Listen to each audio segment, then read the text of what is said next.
Hey yo, what's up everyone? It's your boy CrispPurpose back at it again with another Gems of War Tower of Doom video for you guys. Now, in this one, we have a brown Tower of Doom this week. That's going to be the focus of this week's event.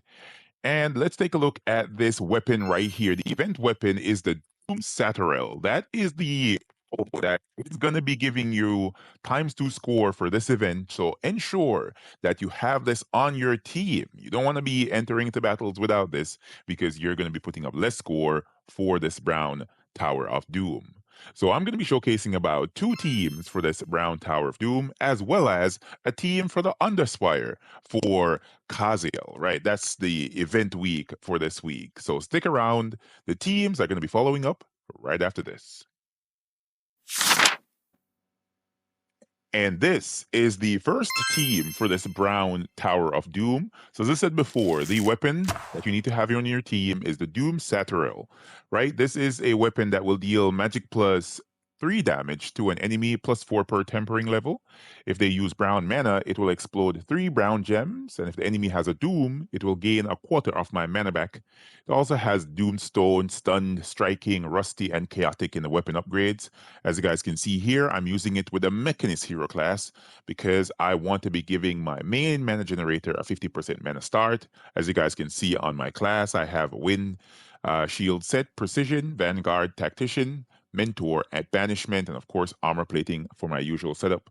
I also have the Potion of Enchantment, Potion of Explosion, and the Potion of Rejuvenation, along with the Potion of Armor, set here for this brown Tower of Doom. So this is the first team. Bork 3000 is going to be here at the top. There are 2 great mana generators in this restriction. One is Bork 3000. As a matter of fact, there are several great mana generators for brown.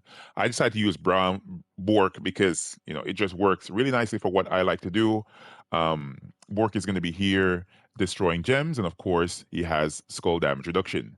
Then we have the Scourge of Honor on this team. The Scourge of Honor is going to be dealing true damage to all enemies, gaining 2 mana back for each cursed and diseased enemy. Then we're using him along with a troop that's very similar, which is Phoenix, right? Phoenix is going to be dealing true damage as well and has the ability to resummon something just in case I lose a troop, right? It's really, really good.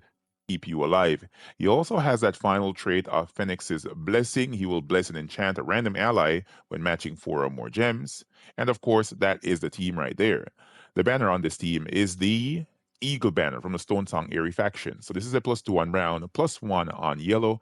They're minusing purple, even though Phoenix is the only one that uses that mana color. Maybe I can let's go brown minus blue and see what works.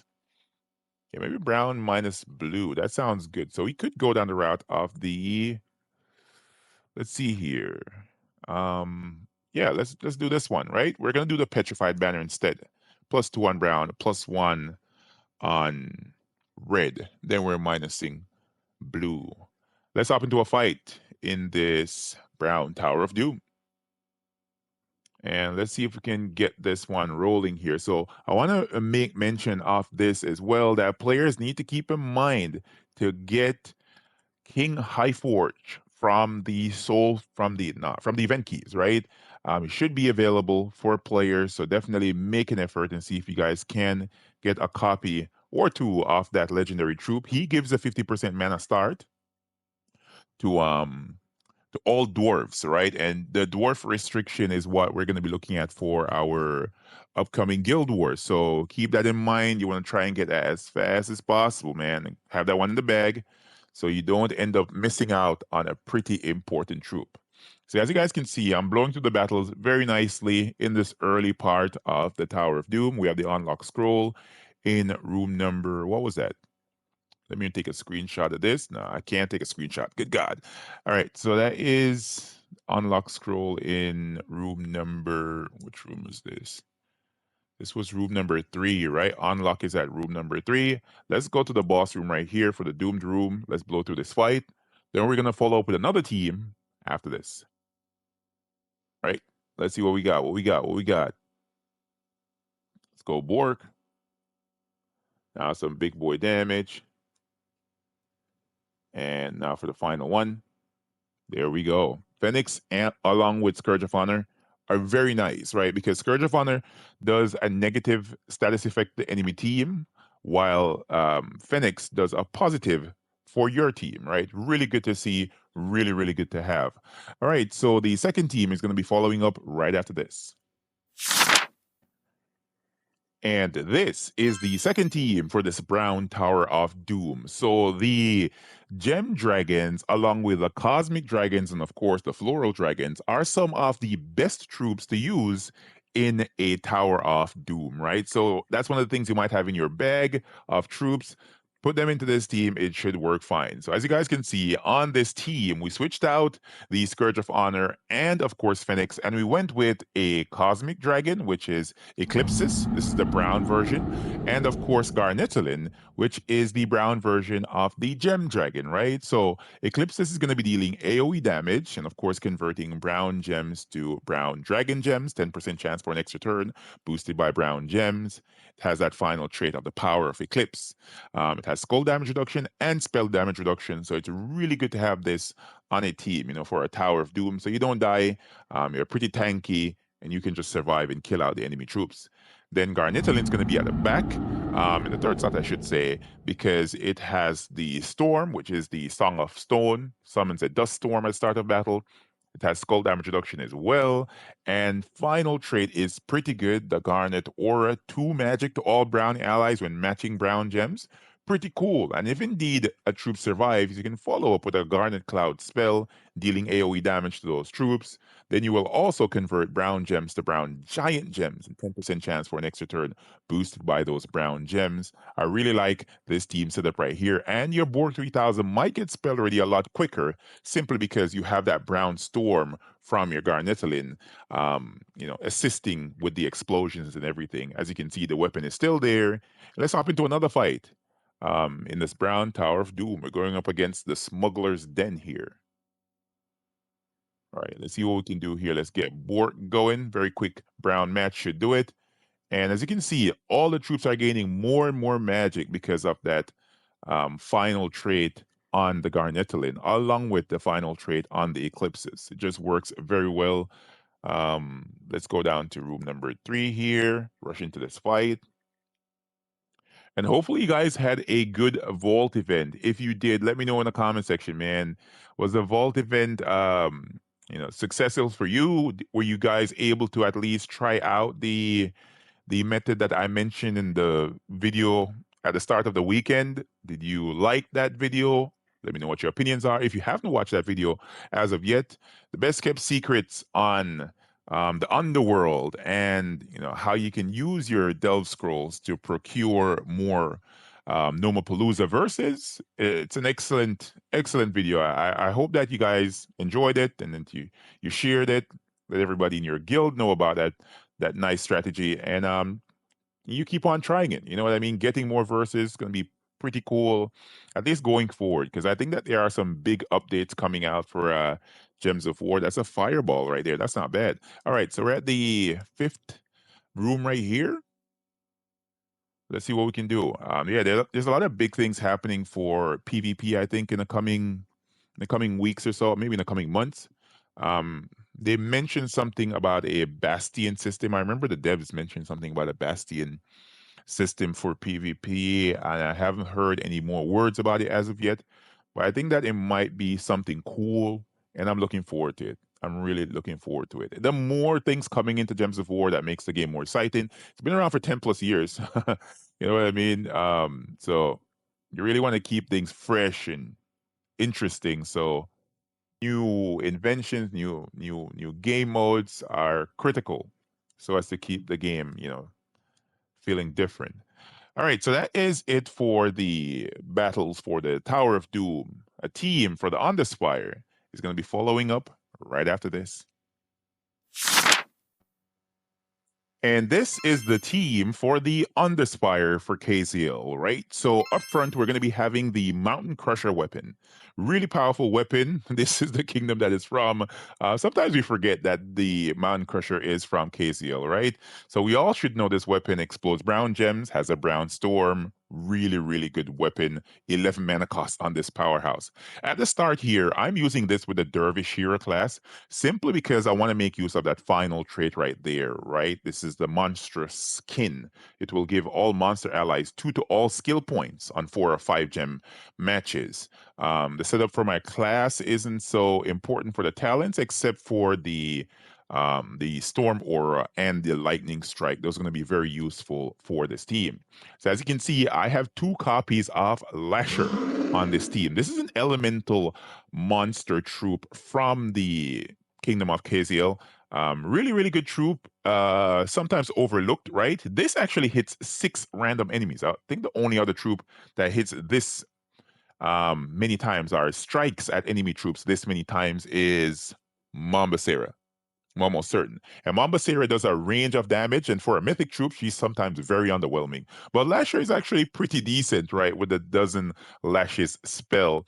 He also has skull damage reduction of 50%, and he has a stone link, right? So you can put even tell you to be honest, you can put even 3 copies of Lasher on a team and you will be fine because you're gonna have that link 3 times, which is gonna be very useful for your team. So I'm rolling with 2 copies of Lasher right now. If I want to, I can switch it up. So I think at the earliest parts for this, you use Lasher.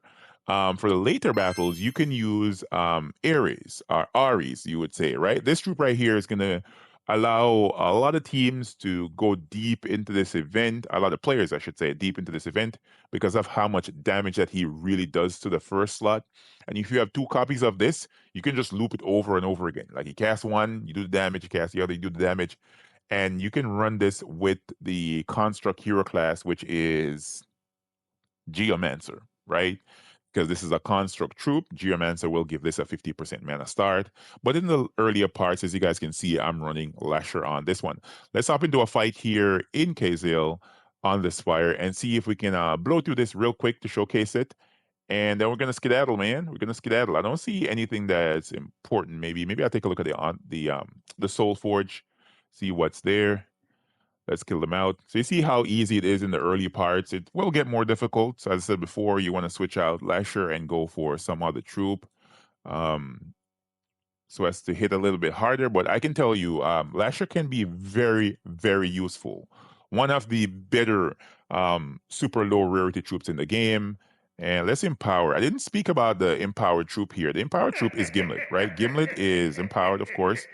This is a dwarf. He's going to be very important as well in the upcoming Guild Wars. So if you don't have this metaled and everything all set, you might want to try that out. Bless you, Cam. Yeah. So yeah, Gimlet is converting or transforming, I should say, green gems into brown. He will enrage and give life to the first ally, which is the hero. So it's pretty useful. Pretty useful on this team. All right, let's blow through one more fight. And then we're gonna get out of here. One more fight. Think should do it. And I should take a look at the Soul Forge. Sometimes I overlook that, and there's something great there, and I didn't say anything about it. All right, let's go. Let's go. Let's go. Let's go. There we go. Convert some gems. Deal the explosion there. And Lasher is ready to go, man. Lasher is ready to go.